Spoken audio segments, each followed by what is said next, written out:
At a small rescue shelter tucked away in Northern California, there was a dog whose name was spoken only in hushed tones. His name was Max, a German shepherd with a massive frame and fierce, unblinking eyes that seemed to pierce straight through anyone who dared to meet his gaze. Max wasn't just considered difficult, he had been labeled untrainable.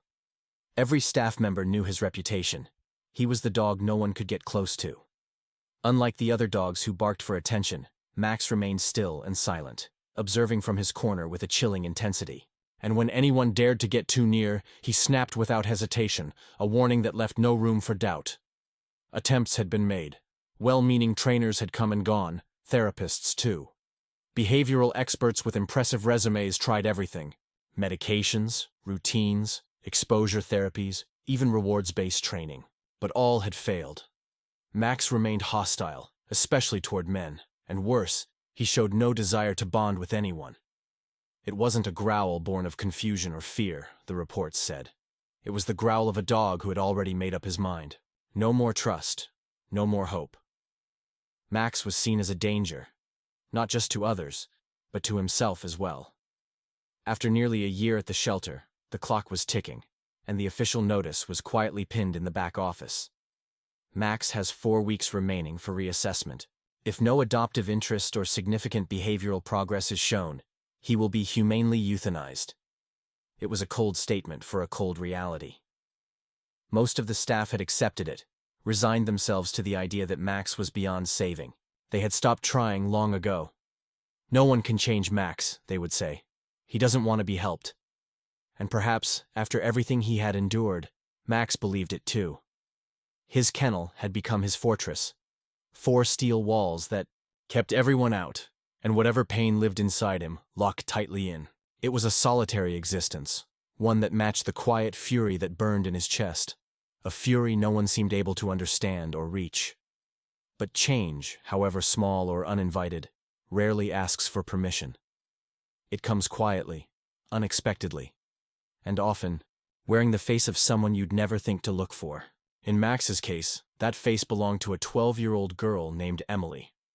A girl who hadn't yet met him, but whose heart was already racing toward him with a love that felt almost predestined.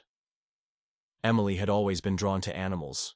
From the moment she could walk, she was the type to crouch beside stray cats, offering a soft word of comfort, or gently whisper to birds with hurt wings, as if her voice could heal them. At 12, she was full of energy, kindness, and an almost magical love for dogs. Her bedroom was covered in posters of golden retrievers, huskies, and her absolute favorite, German shepherds. She read every book about training, watched every documentary she could find, and dreamed of becoming a vet someday. So when her parents learned that the local rescue center accepted young student volunteers each summer, they didn't hesitate. Emily had just finished her school year with top grades as a reward, and knowing it was her greatest wish, they enrolled her for the program. When the approval email came, Emily nearly burst with excitement. It was a dream come true. Her first step toward the future she had always imagined for herself. And though she had no idea that her path would lead her to a dog named Max, she was already brimming with hope and anticipation, eager to make a difference in the lives of the animals who needed it most. What she didn't know was that Max was waiting. And sometimes, a heart as big as Emily's was just the thing that could unlock a heart as broken as Max's. Screamed with excitement, she packed her favorite notepad and colored pencils the night. Before too excited to sleep, her first day at the shelter was filled with wonder. She moved from kennel to kennel asking questions, memorizing every name in detail. But then she overheard 2 staff members whispering a dog. Max had only 4 weeks left. To live, Emily's steps slowed. Her curiosity turned to concern. She had heard stories of dangerous dogs before, but the word euthanasia struck her deeply. Why would they kill him? He's too aggressive. One staff member said, "We've tried everything." Emily's heart twisted. She didn't know Max yet, but something inside her pushed forward. Maybe it was unfair. Maybe it was risky, but she couldn't stop. Thinking about him that night, she lay in bed staring at the ceiling, replaying what she'd heard. One thought kept echoing in her mind. If no one else will, maybe I will. The next morning, Emily woke up with a decision carved deep into her chest. She couldn't stop thinking about Max, his name, his fate, the way everyone spoke of him like he was already gone. Something about it felt wrong, deeply wrong. She remembered the words her father once told her after a failed science fair project: the things that are hardest are the ones that matter most. If you walk away too soon, you'll never know what could have been at breakfast. She told her parents everything about Max, the 4 weeks Theramers, the fear in the staff's voices. Her mother paused, spoon halfway to her mouth. Her father looked up from his coffee. Emily's voice was calm but steady. "I want to try, I want to help him." They didn't laugh, they didn't say no. Instead, her dad asked, "Are you sure you understand the risks?" She nodded. Her mom finally spoke. "Then let's talk to the shelter." That afternoon, with her parents by her side, Emily met with the shelter director. She didn't use fancy words or emotional pleas. She spoke simply and clearly. "I don't think he's bad, I think he's scared. And if he's going to spend his last weeks alone, I want to at least try." The director leaned back in her chair, studied the girl in front of her. "You'll need supervision. Close supervision if anything goes wrong. We stop." Emily agreed instantly. She didn't want to prove anything. She just didn't want to regret not trying later. That evening her hands trembled a little as she held her notebook. Tomorrow, she would meet Max for the first time, not as a volunteer, but as someone who believed he deserved more than a locked cage and a countdown. Max's kennel was at the far end of the corridor, a place most volunteers passed quickly without looking. His space was larger than others, reinforced, double-locked, and always marked with bold red signage: "Caution, do not enter without staff." As Emily walked slowly toward it, clipboard in hand and heart pounding, everything else in the shelter faded. He was lying in the corner, paws tucked tight beneath him, eyes open, but unmoving. His coat was thick, but dull, and his ears twitched at every sound. He didn't lift his head when she stopped in front of the gate. He just stared there. Yes, met. Emily froze, caught in that gaze, piercing, still but not empty. There was no bark, no growl, just watching, measuring, waiting. She didn't speak right away. She just sat cross-legged on the floor. A few feet from the gate, no sudden movements, no expectations. "I bet you've never felt grass under your paws," Emily said gently, her voice barely louder than a whisper, "or smelled flowers after it rains. There's a world outside this place. Max, big skies, birds that don't fly away. The moment you look up, you could chase butterflies, you could nap under a tree without bars." In the way she paused, glancing at him again, "I thought maybe if you saw it even just a little, you'd want to go there someday." And with that, she opened her sketchbook and with slow, deliberate strokes began to draw. Not Max, at least, not yet. She drew a tree, a sun, a meadow, a world outside, steel and silence. "I don't know if you care," she whispered, not looking up, "but I thought maybe you'd want to see what's out there." She came back the next day, and the next, always sitting quietly drawing, then speaking. Softly one day, she began to talk about the colors, about how green felt like summer and blue like her mom's sweaters.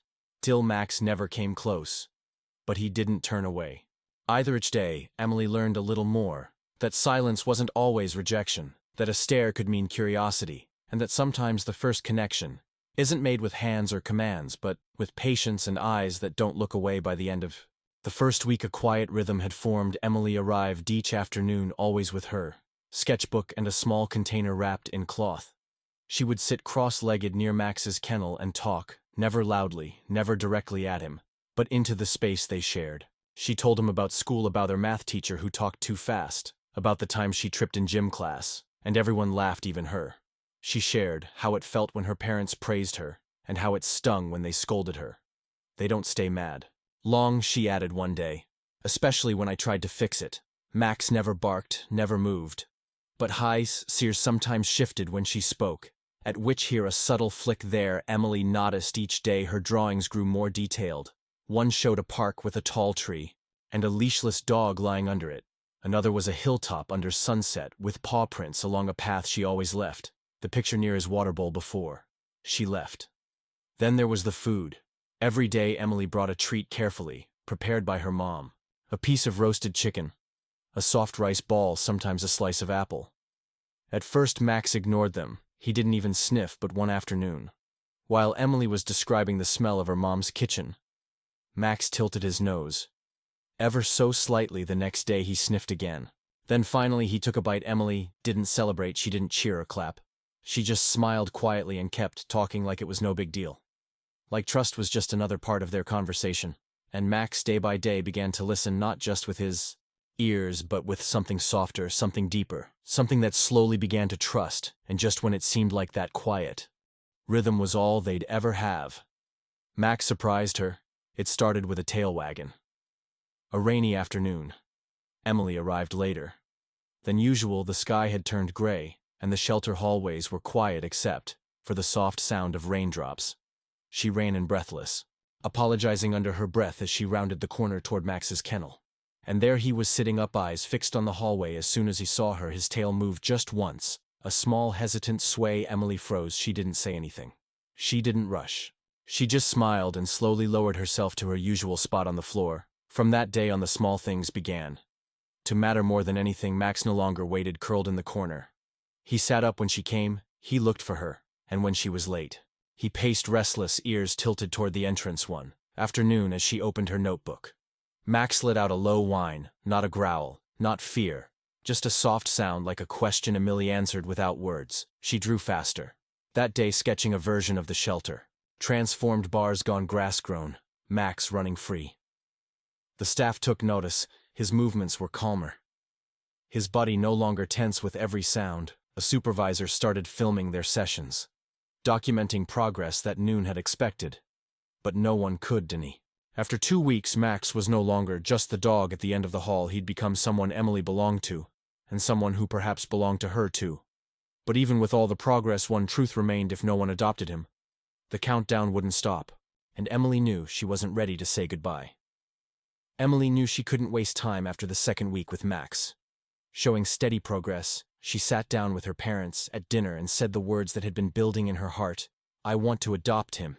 Her mom set down her fork. Herd had leaned back, surprised but not dismissive. "You know it won't be easy," he said gently. Emily nodded. "But I know him now. He's not dangerous, he just needed time together."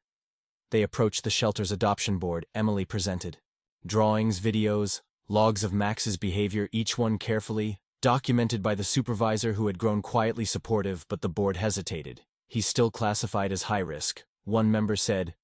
"We can't approve an adoption just based on emotion." Emily kept her voice steady. "This isn't about emotion, it's about evidence, and about who's willing to keep showing up." Her parents backed her up, vowing their full support. But policy was policy, and for now the answer was clear: Max could not be adopted. Not yet. Emily didn't cry. She didn't yell. She just returned the next day with the same sketchbook, the same quiet voice, the same promise in here. Max didn't know what meetings had been held, what papers had been signed or rejected, but he did know this: the girl came back. She always came back, and now, more than ever, he was waiting for her. It was supposed to be just another routine day. Max had been scheduled for dreaming, part of the Scent's effort to maintain appearances for public tours. Emily arrived early as always, watching from a safe distance as the staff carefully coaxed Max toward the bathing station. He didn't resist, but his body remained alert, tense.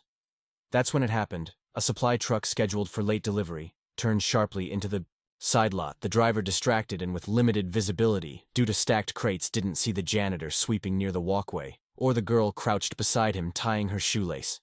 Emily looked up just in time to see the truck hurtling forward. The janitor froze, hands raised. She couldn't move fast enough, but Max did without warning. He broke free from his handler, his leash slipping through unprepared hands in a blur. He darted forward, muscles locked, eyes locked, moving faster than anyone thought possible. He slammed into Emily's side, knocking her and the janitor clear off the path. Just seconds before, the truck screeched to a halt, crates rattling in the back. Silence followed, then chaos, shouts, running footsteps, the driver apologizing frantically. But Emily could only see Max. He was standing between her and the truck, growling. Not in fear, but in protection. His stance was firm, tail down, ears forward. When staff approached, he didn't lunge. He didn't snap. He simply stayed, guarding. Only when Emily whispered his name did he turn, eyes softening as he stepped back toward her side. That moment rewrote everything. Witnesses gave statements, surveillance footage confirmed what hearts had already known. Max had chosen to protect Nodatic, and in that choice he told the world what Emily had always believed: he wasn't broken. He was brave. The video of Max's heroic act spread quickly through. The shelter staff, who had once kept their distance, now approached his kennel with quiet awe. Volunteers who had never dared speak his name whispered it with new respect. The board reconvened within 48 hours. This time, there were no lengthy debates, no cautious hesitation, surveillance footage testimonies, and the undeniable truth of Max's choice silenced every doubt. The same director who had once warned Emily of the risk. Snow stood with softened eyes. "We were wrong," she said simply. "You were right." Emily didn't smile, not immediately.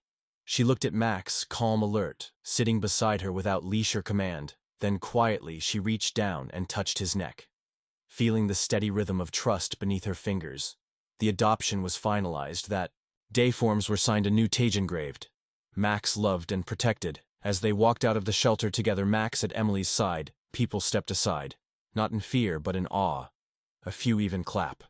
Emily didn't wave, she just kept walking, one hand on Max's back, neither holding her sketchbook like it carried the whole story. Inside, Max didn't pull, he didn't look back. He was going home as the shelter doors closed behind them. Emily took a slow breath. What was supposed to be just a summer experience had become something so much more. She had come hoping to help, to learn, maybe to love a little, but she'd found purpose. She had found courage, and most of all, she had found Max. The summer hadn't just changed Max, it had changed her too. She thought about how close she had come to never walking into that kennel, to never meeting him, to never becoming who she now was. Years passed. Max grew older. His stride slower, his muzzle dusted with gray, but his presence remained strong. He was no longer the shadow in the corner of a kennel. He was the guardian of a quiet home, a trusted companion, a constant by Emily's side. Emily too had grown, inspired by everything they had been through. She pursued a path in animal psychology, driven by the same quiet conviction she once brought to Max's kennel. Her name began to appear on published studies. Her voice invited to seminars. But no matter how far she traveled, Max was always close. He waited by the door when she came home, lay beside her desk while she studied, slept peacefully at her feet during long nights of writing, and sometimes when the world felt too loud, Emily would sit in their backyard beneath the old tree.